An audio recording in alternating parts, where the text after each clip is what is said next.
Mesdames et messieurs, chers téléspectateurs ou simples curieux, bienvenue à la première de l'émission Gros Plan. Une émission dédiée au 7e art et qui s'articule autour d'une thématique bien précise, le genre cinématographique. Pour ce premier numéro, les films de guerre sont à l'honneur. Alors sans plus tarder, nous allons entrer dans le vif du sujet, et ce en compagnie de nos invités du jour, à qui nous souhaitons également la bienvenue. Il s'agit de Samir Arjoum, critique de cinéma et réalisateur, de Sofia Jama, scénariste et réalisatrice, de Ammar Seyfoudil, réalisateur, et de Salim Dada, compositeur de musique de film. Au sommaire également de cette émission, la rubrique de Khalil Ardouane Madani, cofondateur du club Cinuvert. En ce qui me concerne, je vous dis à tout de suite. En prenant à témoin la liste des films algériens réalisés depuis l'indépendance à nos jours, on observe que la guerre est le genre cinématographique le plus privilégié. L'opium et le bâton, Les enfants de novembre, Patrouille à l'Est et j'en passe. Pouvez-vous m'expliquer pourquoi il existe un tel engouement pour les films de guerre?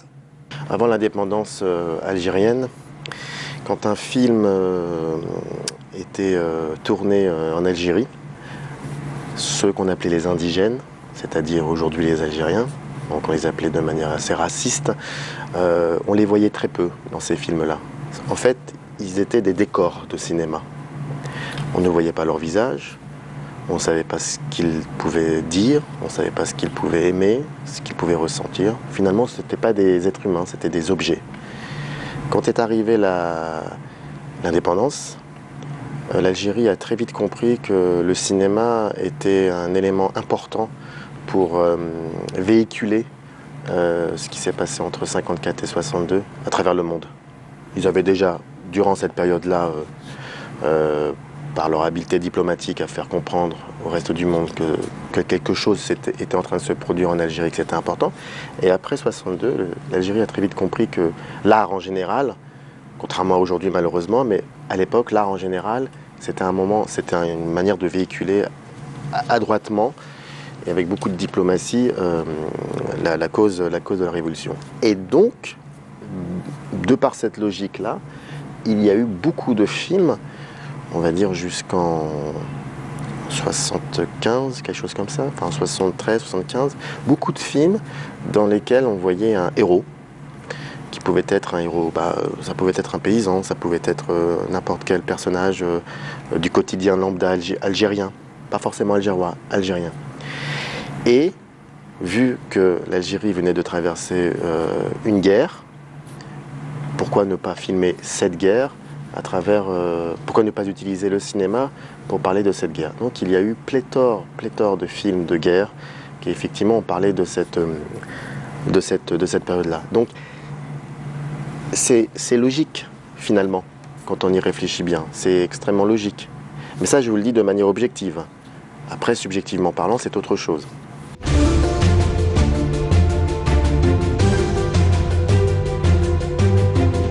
C'est des films qui racontent des histoires, mais en général, on raconte l'histoire pour passer un message. Et les films de guerre aussi, c'est la mémoire vivante, mais ça peut être aussi la mémoire imaginaire. Ça peut être aussi la revendication identitaire. Un film de guerre, ça s'inscrit dans une logique sociétale, un discours plus ou moins officiel par rapport à l'histoire.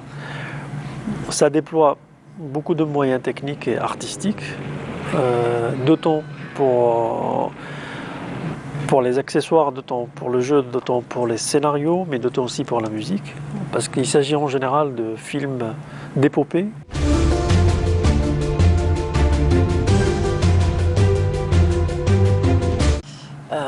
Je pense que cet engouement vient surtout de la part des institutions qui ont envie de prendre en charge ce cinéma-là et donc un rapport à l'histoire. Peut-être il est moins vrai pour les réalisateurs de la nouvelle génération, quoique la nouvelle génération voudrait faire des films de guerre ou raconter l'histoire de leur point de vue, ce qui est beaucoup plus complexe par rapport à des contraintes légales.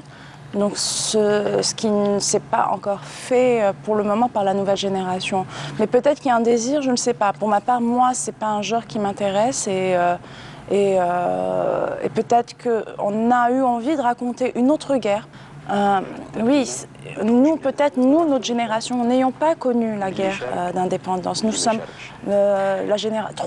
troisième génération qui vient après la guerre d'indépendance. Le fait est que les films sont des films à gros budget et que pour la plupart d'entre nous, nous sommes au premier et deuxième film. Peut-être pas le désintéressement, mais envie de raconter autre chose. Et le cinéma algérien étant dans un balbutiement aujourd'hui, que je pense que c'est pas ce qu'on a envie de raconter. On a envie de se raconter soi.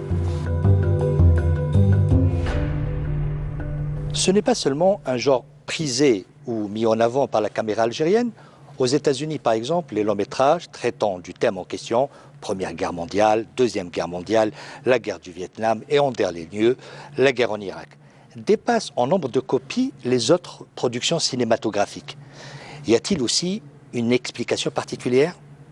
Le cinéma de guerre s'intéresse à des révolutions, peut s'intéresser à des révolutions, peut s'intéresser à la politique, il peut y avoir de l'action, il peut y avoir de l'amour, il peut y avoir de l'amitié. Ça veut dire le cinéma de guerre, le film de guerre, c'est un genre que le grand public aime. Après, il y a le message qu'il y a derrière. Ça veut dire qu'il y a différentes lectures. Ça veut dire qu'on peut prendre un film de guerre comme une entité du spectacle, si on doit parler par exemple des films de Spielberg ou Sauver le soldat Ryan ou les films de Terrence Malick, par exemple le film Red Line. Il y a le premier aspect qui est l'aspect spectaculaire du film de guerre, c'est-à-dire les explosions, les scènes de guerre, le sang qui gicle. C'est un cinéma très compliqué à mettre en place. Et puis, il y a la deuxième lecture, ça veut dire le sujet lui-même. Ça veut dire, par exemple, des films comme Apocalypse Now de Francis Ford Coppola. C'est un film qui montre justement la sauvagerie de la guerre du Vietnam. Vous voyez un peu, c'est pour ça que le film de guerre, je pense que c'est effectivement le genre cinématographique qui peut être le plus lucratif, qui peut drainer le plus de monde. Du moins à l'époque, hein, avant l'avènement du cinéma numérique.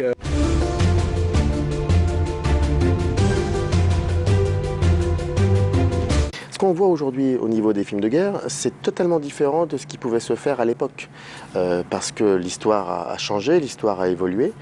Et le film de guerre, comme tous les genres cinématographiques à Hollywood, pas forcément que le film de guerre, c'était aussi un moyen de véhiculer une idéologie. Le film de guerre était parmi tous ces genres un moyen de véhiculer quelque chose et de montrer l'héroïsme, la bravoure.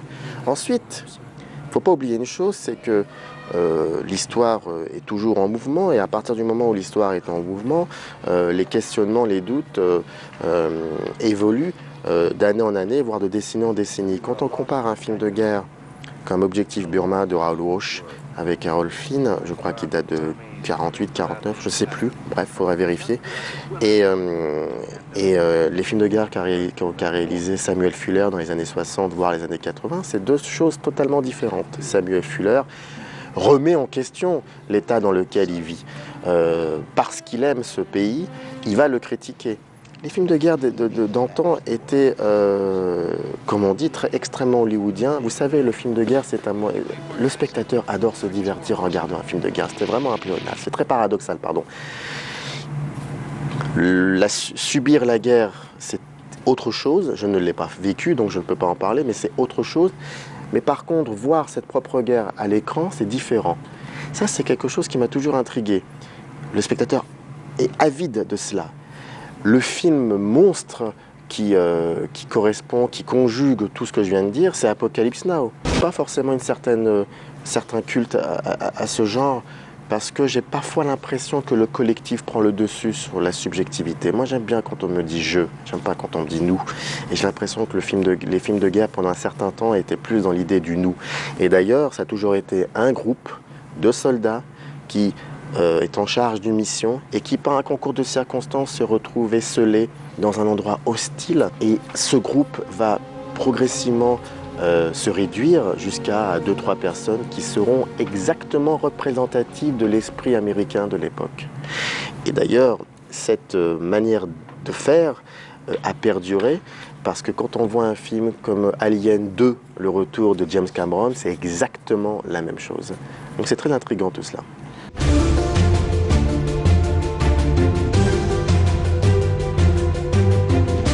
Le sentiment que j'ai, les Américains, dès la naissance même du cinéma, ont pris en charge leur histoire ou leur raconté le mythe en fait. Ils ont eu besoin de construire le mythe, mais vraiment dès la création des studios. Et je pense qu'il y a cette cohérence-là, c'est-à-dire que les États-Unis étant un pays qui rentre en guerre avec une facilité déconcertante, entre deux guerres, et ben, il y a une guerre. Il faut la raconter de son point de vue, c'est-à-dire que ça participe au récit des Américains, c'est-à-dire que n'oublions pas que les Américains se regardent eux-mêmes beaucoup, c'est-à-dire que le centre du monde de l'Américain est lui-même.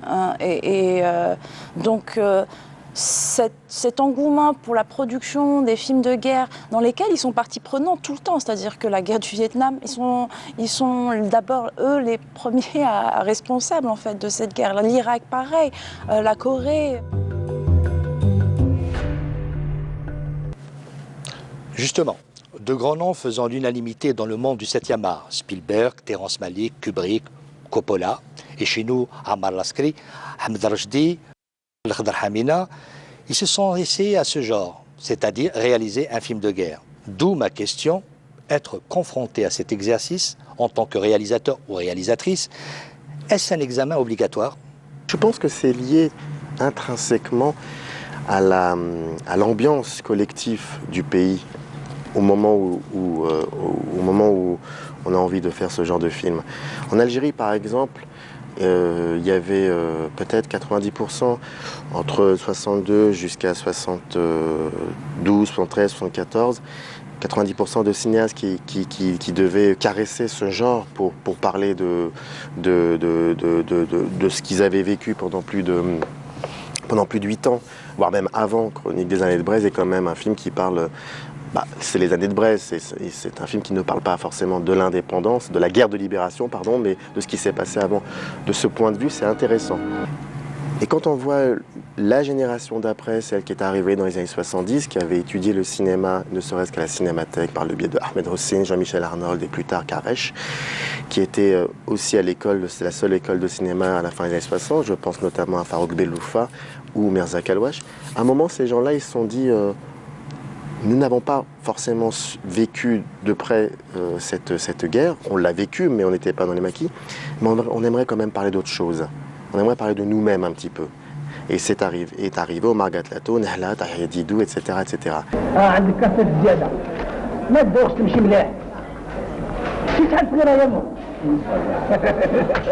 C'est pas une ambiance, je dirais une espèce de dynamique comme ça qui généralement prend 10 ans.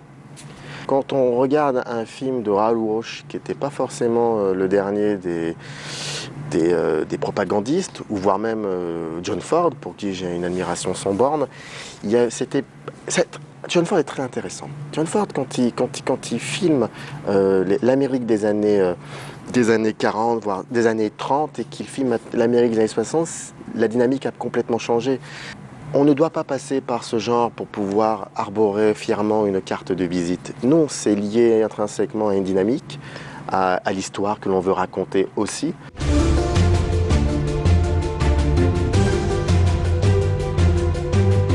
L'approche de Terrence Malick diffère de celle de Spielberg, diffère de celle de Stanley Kubrick.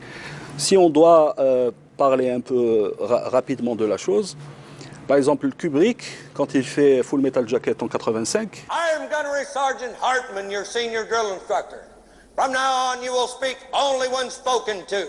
Un cadre qui se rapproche un peu de l'image du reportage en général. Ça veut dire qu'il y a une sorte de détachement de son approche cinématographique. Contrairement à quelqu'un comme Terrence Malick, quand il fait Thin Red Line, la caméra de Terrence Malick, elle est avec les soldats.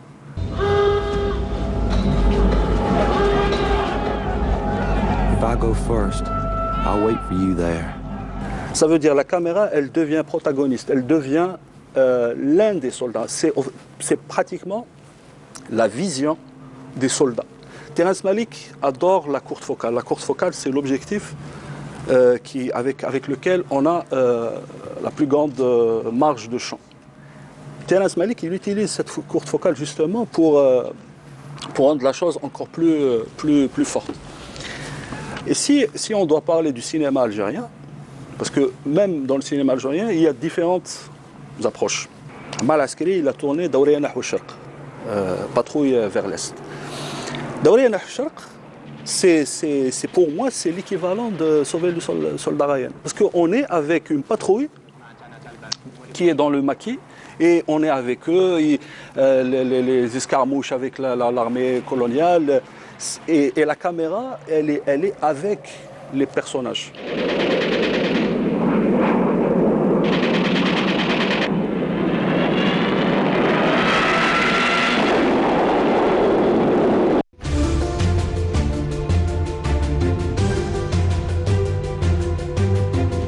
Moi, je pense justement, c'est drôle, je pense à Kubrick.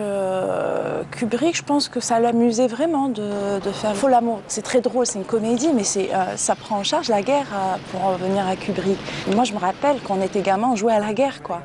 Et je pense qu'on est un réalisateur, il y a quelque chose de cet ordre-là, j'ai envie de croire. Ou pas, ou je pense que Oliver Stone est quelqu'un de plus sérieux, c'est-à-dire que c'est quelqu'un qui prend en charge la notion de l'histoire, qui a une conception de l'histoire, qui a un point de vue.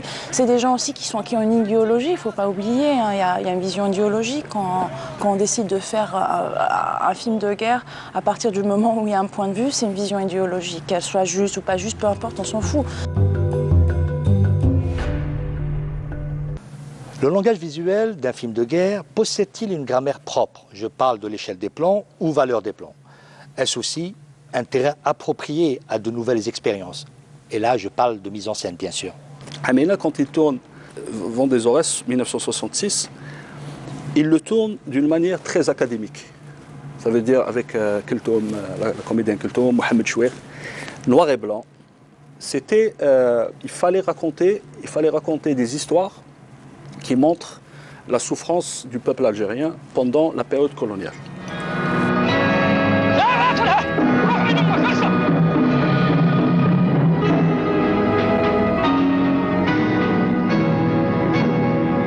C'est-à-dire on avait Kultoum qui marchait, qui cherchait son fils, mais le mouvement, il était tout le temps propre. Ça veut dire on fait du cinéma. On essaye d'atteindre le public. On essaye de créer l'émotion en utilisant le langage cinématographique classique. Ça, c'est Vent des Aurès. Mais l'approche de Hamina, quand il tourne Chronique des années de Braise en 1974, elle est complètement différente. Là, il ouvre, là, il utilise le cinémascope. Je pense que Rachdi, c'est le premier à avoir créé le héros algérien au cinéma, dans le cinéma de guerre. Dans le personnage de Ali, dans l'Opium et le bâton. Eh bien, Bouddha, tu ne vois pas que le prisonnier va s'échapper?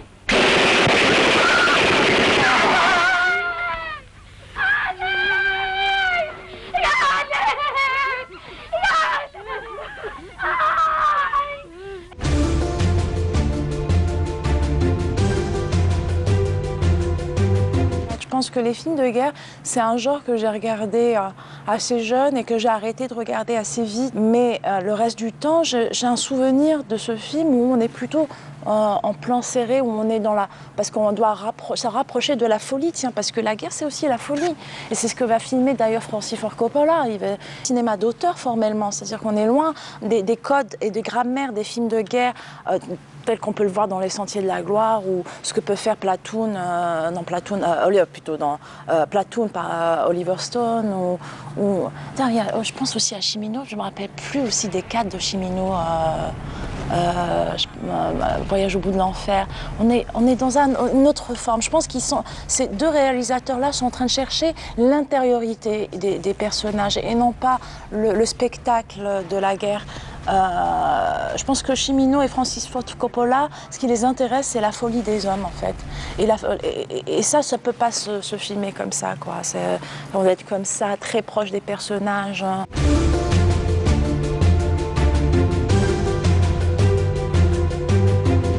La grammaire, elle est juste liée, non pas au genre, mais à la manière comment on veut raconter l'histoire. Tout simplement. Je peux faire un film de guerre qui se passe uniquement en huis clos. Mais c'est un film de guerre, c'est un film qui se déroule pendant la guerre de je ne sais quoi. Et ça se passe en huis clos, avec 3 plans séquences. Je peux faire un film qui parle de la guerre d'Algérie à travers une comédie d'amour, par exemple. Et je veux uniquement faire un plan séquence. Ou je peux faire un film de guerre qui se passe dans une ville comme Alger, et je vais la traiter en comédie satirique. Je pense par exemple au Fawzayni du Tunis de Mahmoud Zemouri.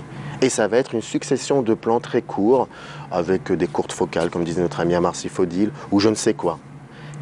C'est lié juste à la manière comment on veut raconter cette histoire, pas lié au genre.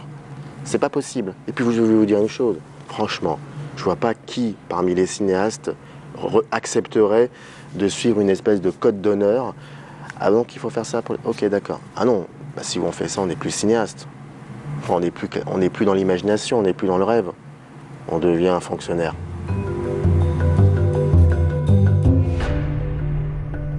Certains réalisateurs qui ont vécu en tant qu'acteurs un conflit armé ont utilisé leur caméra pour évacuer leurs vieux démons. On parle d'une certaine forme de thérapie. Que pensez-vous, par exemple, du travail d'Oliver Stone? Effectivement, surtout aux États-Unis, certains cinéastes ont utilisé le cinéma comme thérapie. On parle d'Oliver Stone, qui était lui-même soldat pendant la guerre du Vietnam. Et il parle de thérapie. Quand il fait sa trilogie Platoon et Né un 4 juillet et Entre ciel et terre, si je me souviens. C'est-à-dire faire une thérapie en faisant un film, il faut avoir les moyens. Parce qu'il faut pas. Il y a quelque chose dont on n'a pas parlé, c'est que le cinéma de guerre en général, c'est le cinéma le plus coûteux. Coppola, il est resté 2 ans pour tourner Apocalypse Now. 2 ans. 2 ans dans des conditions très difficiles. C'est-à-dire faire un film, c'est comme un accouchement. On accouche d'un film. Il y a cette volonté. Il y a certains qui essayent de faire leur propre psychanalyse par rapport à des sujets politiques comme la guerre du Vietnam. Mais aussi faire un film, c'est donner de sa personne.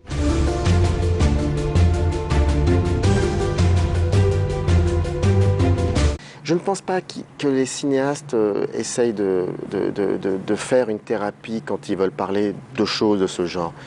Peut-être que les spectateurs, vu qu'ils payent leur billet, ils pensent faire une thérapie. Je ne pense pas sinon qu'il y a une thérapie dans l'œuvre artistique. Je crois encore fermement, et je l'espère, qu'un cinéaste a envie de raconter cette histoire parce qu'il a envie de comprendre le monde dans lequel il vit au moment où il tourne le film. Et c'est ça la différence par exemple, entre Mohamed Lagdaramina quand il fait Chronique des années de braise et un film comme Omar Gatlato de Mirza Kalouache. Chronique des années de braise, Lagdaramina est un très grand technicien, mais je ne vois pas la résonance avec la société dans laquelle il vit au moment où il tourne le film. Je ne vois pas l'Algérie des années 74-75. Je vois pas ça. Alors que si un jour je veux savoir comment était l'Algérie en 74, je regarde Omar Gatlato et je le saurai. Et vous savez quoi, je trouverai même des résonances avec l'Algérie d'aujourd'hui. C'est ça qui fait la force d'un film, quel que soit le genre. Quand Michael Cimino parle de Voyage au bout de l'enfer, il le tourne en 74-75, je ne sais plus. Ça a une résonance avec l'Amérique de maintenant. Ça a une résonance. Quand Francis Ford Coppola fait Apocalypse Now à la fin des années 70, il y a des similitudes avec l'Amérique qu'il vit à la fin des années 70. Une Amérique qui finit Jimmy Carter pour aller sur... C'est Jimmy Carter, ouais, qui va aller dans le réganisme. Donc c'est une Amérique très pyrotechnique. Le road movie est mort, l'espoir est mort. C'est ça. Je pense que un cinéaste a envie de raconter une histoire, quel que soit le genre, parce qu'il a envie aussi de parler de la société dans laquelle il vit. S'il passe par la case thérapie, je pense que c'est très compliqué, très discutable, et je crois même que c'est casse-gueule.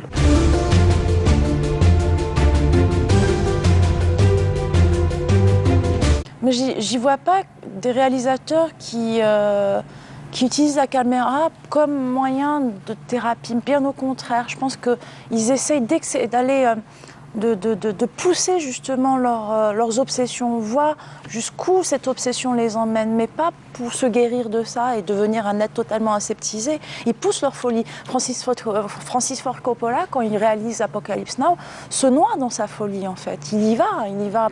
Je pense aussi à Kubrick. C'est pas des gens qui essaient de se guérir de quelque chose, mais qui cherchent quelque chose de très différent. Enfin, de mon point de vue. Ils vont au bout de quelque chose. Et aller au bout de quelque chose, c'est flirter réellement avec une rupture.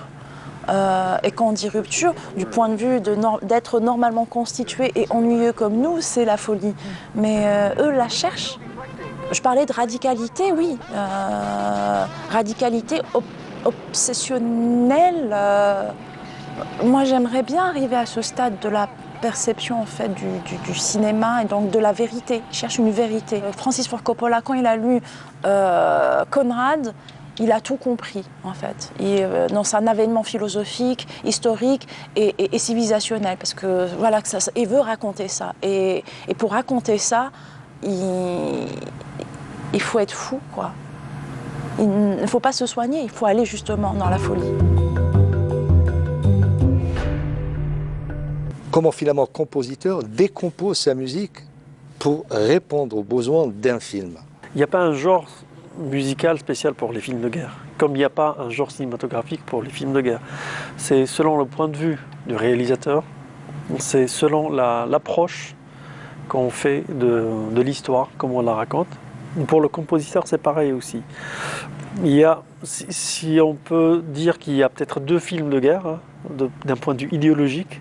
Donc il y a le film de guerre qui parle de la nation, de la masse, comme par exemple, comme ça a été évoqué, les chroniques de Zanny de Brest, comme il y a les films de guerre qui sont vus au regard d'un personnage, un héros, ou ça peut être aussi une victime de la guerre ou de la situation, le soldat Ryan. Ça peut être un biopic, mais dans un contexte de guerre. Bumbolette, je pense que c'est un biopic.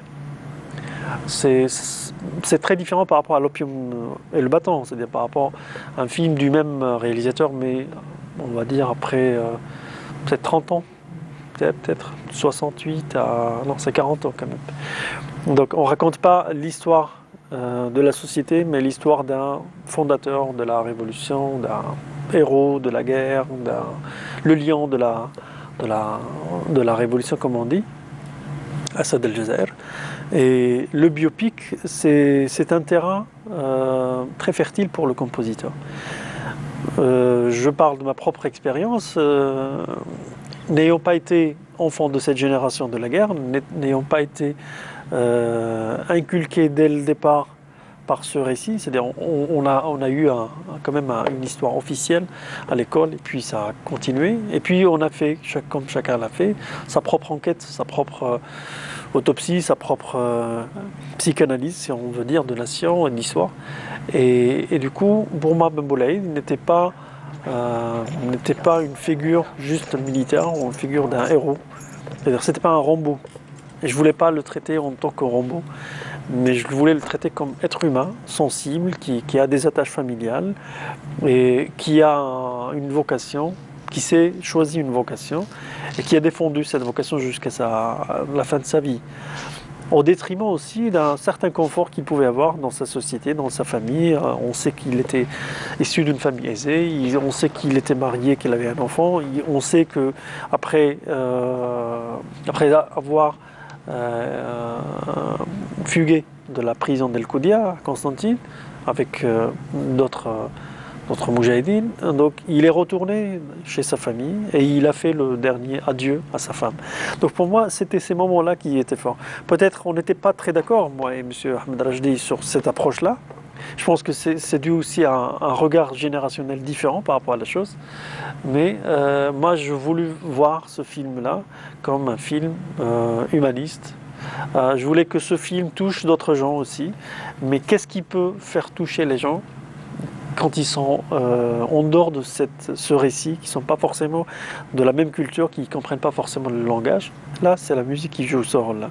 Parce qu'on l'a vu déjà dans Apocalypse Now, on l'a vu dans Platoon, ou dans les moments les plus terribles où il y avait les bombardements, il y avait les mitraillettes, il y avait tout l'armement, il y avait la musique de la guerre. Et à un moment donné, donc c'était la musique qui évoquait justement le sentiment de la perte, le sentiment de la bêtise humaine et le sentiment que même en gagnant, on est perdant dans une guerre. Et moi j'ai traité Moulay dans cette façon-là, en le regardant, voilà, un enfant plutôt de l'indépendance, comment je vois et comment je préfère raconter ça à un étranger. Donc du coup, j'ai travaillé surtout sur une texture orchestrale, en favorisant notamment les cordes, parce que les cordes, ils ont cette capacité quand j'ai dit les cordes, c'est-à-dire les archers, c'est les violons, violoncelles, contrebasses, notamment les cordes les plus graves, ils ont cette capacité de se fusionner à l'image, et remplir l'image d'émotions, accentuer la dramaturgie, sans pour autant gêner ou fracturer le discours, qu'il soit dialogue ou montage imagé.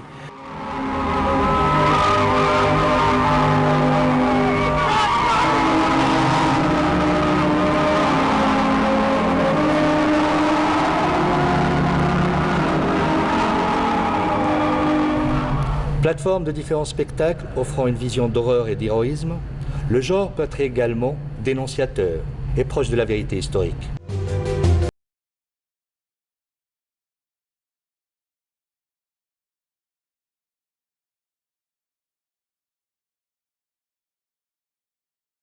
C'est un festival où on voit plusieurs horizons de cinéma, soit dans le court, soit dans le documentaire, soit dans le long métrage.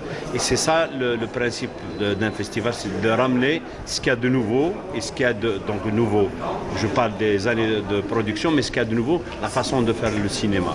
Et sincèrement, je remercie les organisateurs de ce festival de miser plus sur la qualité que sur les histoires donc, de bling bling. J'ai mon film qui est passé hier en compétition, donc c'est La Fausse Saison. Donc voilà, j'ai eu des échos, des choses, et ça fait toujours plaisir que son film ait une plateforme aussi sérieuse comme le festival du film d'Alger, donc film engagé, parce que c'est un gage d'un sérieux ou d'une qualité.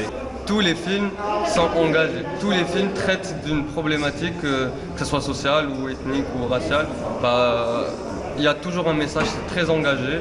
C'est vraiment très engagé, même peut-être plus que l'année dernière. Moi personnellement, j'ai adoré le long métrage. C'était un documentaire de M. Hassan Farhani. Ça s'appelait 143 rue du désert.